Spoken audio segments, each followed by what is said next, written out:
Okay, thanks a lot for the opportunity to talk to you guys today. So, I'm going to discuss some work that sort of started out in my PhD as an idea, and then little bits of money here and there kind of has gotten it to where it is, but I'm getting ready to keep it out of the basement. So, hopefully, there's a story here. So,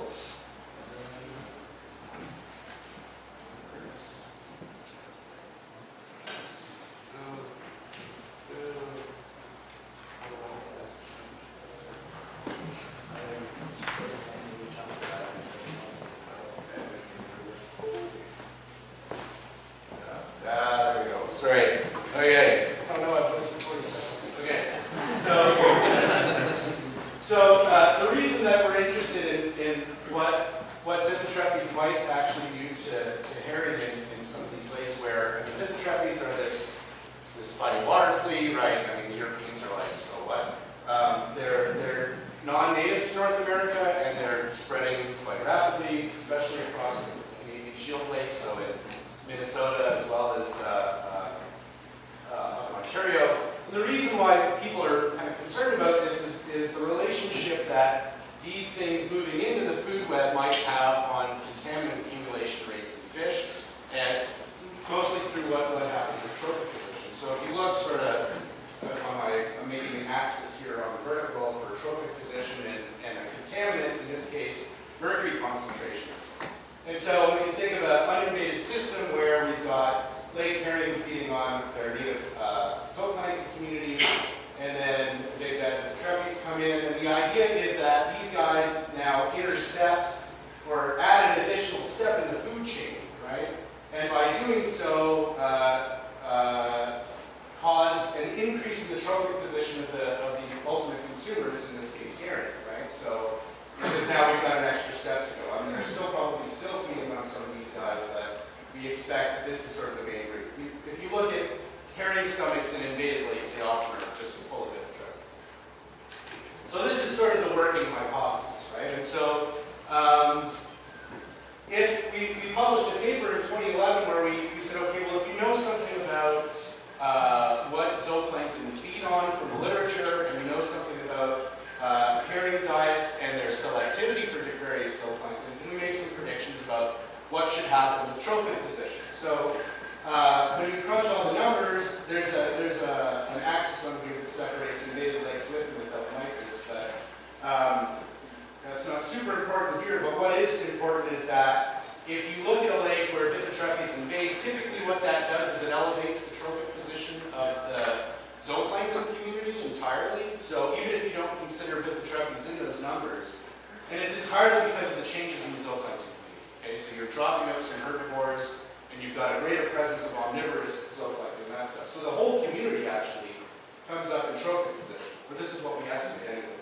And you don't see that happening over time in these reference lakes where they haven't invaded.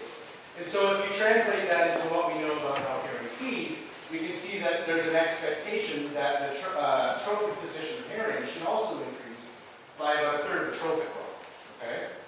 So there's an expectation that the trophic position goes up, and it sort of revises our image of what happens in this sort of model here. So here's what's going on before Bythotrephes move in, but instead of them just elevating things on their own, what actually happens is that they graze out a lot of those protocerans. The whole kind of community goes up in trophic position, and then we get an increase in the fish. Okay, so based on all that, if we go out and sample lakes where herring, if we look at herring mercury concentrations in lakes where Bythotrephes have invaded, then we should see an increase in mercury concentrations, right? Well, so we did that, and you don't. So the most important panel here, sorry, there's people in this side of the room too. The important panel here is up here on the top left corner, I guess, panel A. So these are mercury concentrations in herring, looking at over time, sort of before, over a given time period, so back in the 80s and current, looking at lakes that were invaded with Bythotrephes and those that weren't. Okay, and we don't see any real difference in mercury concentrations between those fish. And these lower panels this is to convince you that this isn't size somehow confounding this this pattern.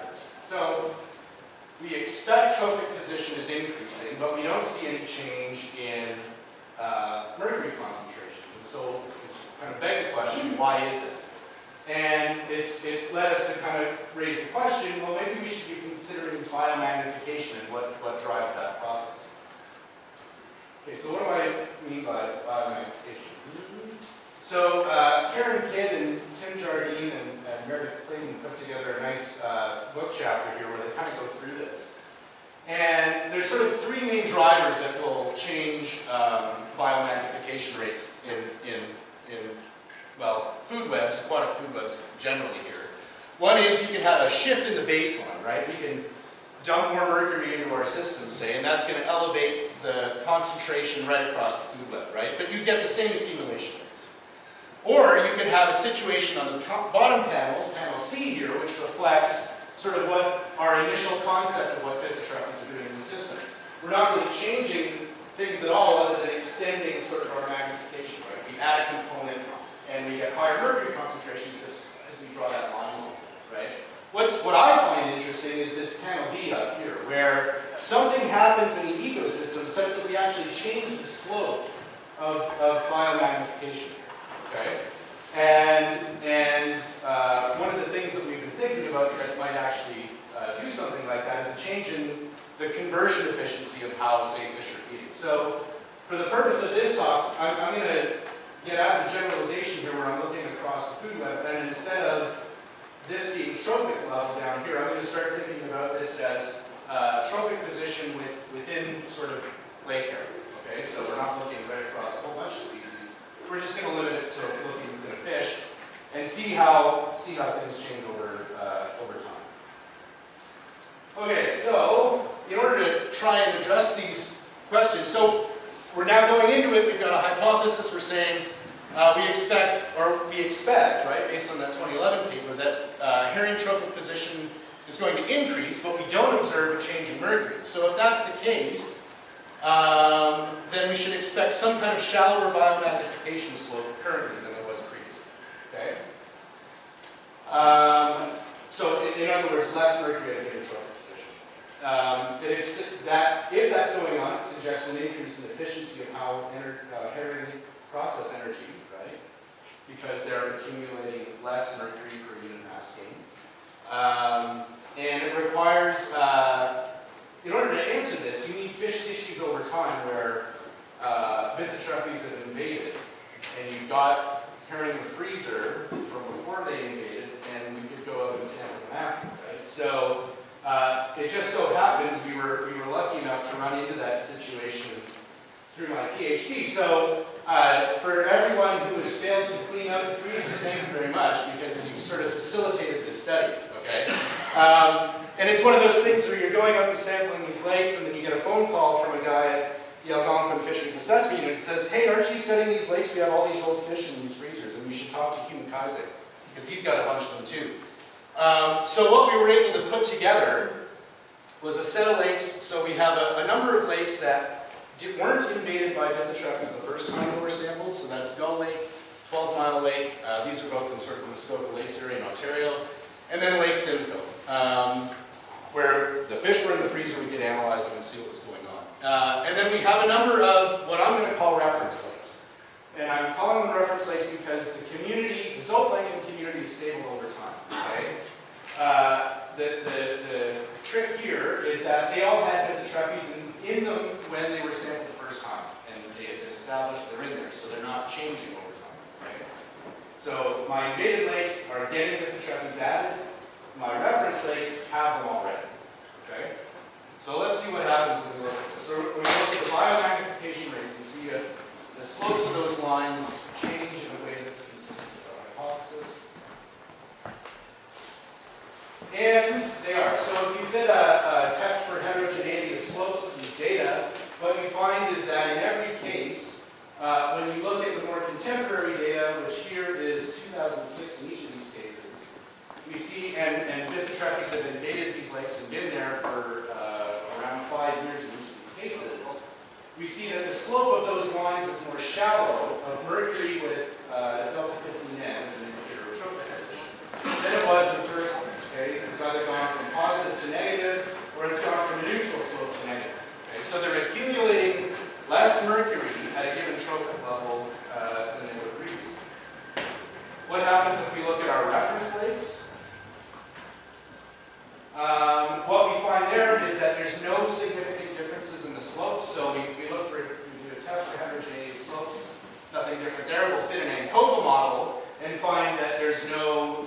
there either, so there's no evidence of any kind of like change in the baseline.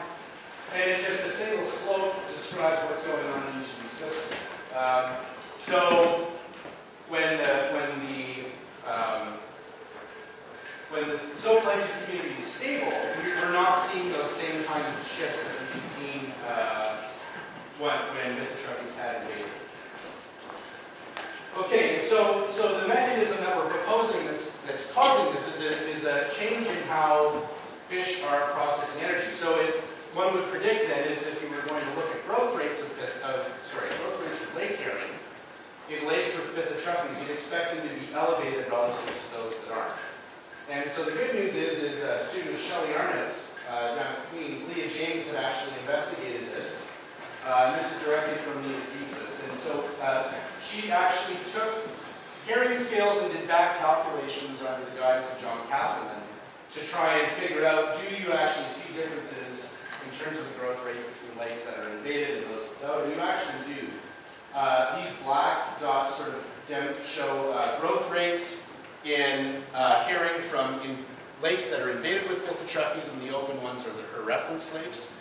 Okay, so we do see a shift, and there's some, for whatever reasons, I think those are supposed to be asterisks, but they've turned into something else. I don't know, anyway. There you go. Whoops. So just trust me when I tell you what those axes are. These are ages 1 to 4 on the bottom, and this is estimated fork length from back calculations on the side here. So the relative values don't matter. What matters is the difference that we observe between the two.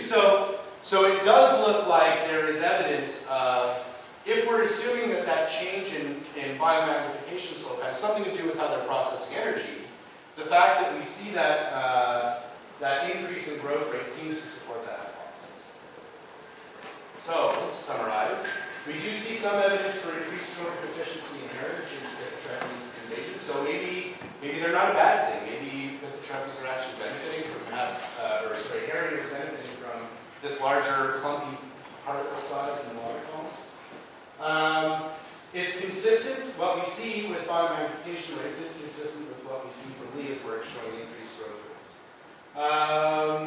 Is there any evidence for shifts in baselines? I didn't really address that, but I'll say no. We did some hindcasting of zooplankton communities looking at mercury concentrations and nitrogen isotopes over time, and we don't really see big shifts there. Future work, I'm trying to rope a few colleagues from MNR to see if we can do a bit of a broader analysis on those shifts in growth and potentially also nitrogen isotopes based on scales. If we can, I'd also like to just publish this and get rid of it. So we'll see how that goes. Okay, so I have to acknowledge all of these people. Lots of people have helped out with this project over the years, especially the folks that didn't throw their fish out. The following groups for funding, Ontario Federation of Anglers and Hunters in particular. With that, Squire or me will take some questions. We have time for one question.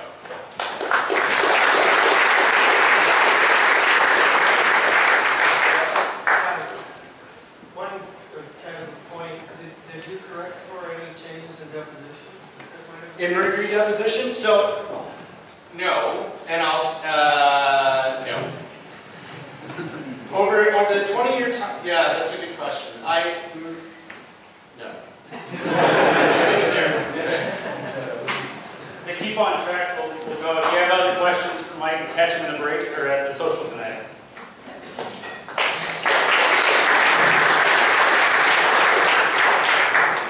Next up is Brian Mathias from the University of Minnesota.